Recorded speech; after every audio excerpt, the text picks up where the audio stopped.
The overall goal of this procedure is to label microtubules in the dendrites of sensory neurons in early-stage Drosophila larva.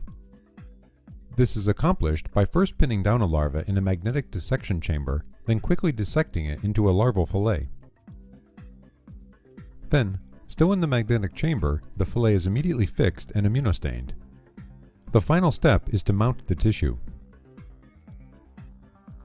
Confocal immunofluorescence microscopy can then reveal microtubule distribution in the dendrites of dopaminergic sensory neuron. Hello, my name is Rezaul Karim. Today I will demonstrate a protocol for immunohistological labeling of microtubules in sensory neuron dendrites, trachea and muscles in the Drosophila larval body wall. This method is designed to provide insight into microtubule organization in the peripheral sensory neurons. In addition, it can be applied to the study of microtubule networks in other cell types and tissues of the larval body wall.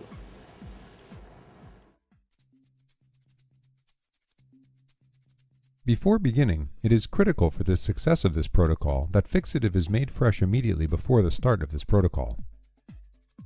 The genetic background of the stock is also critical. For example, to examine dendritic arborization neurons, select animals that express a label in the membranes of those neurons, such as MCD8 cherry or MCD8 kusabira orange. Using a loop of hair, quickly wash a first instar larva in water and then move it to the dissection chamber. Now, to examine the ventral cluster neurons, orient the larva dorsal side up and the ventral side on the glass. To examine dorsal cluster neurons, invert the orientation. Using an insect pin,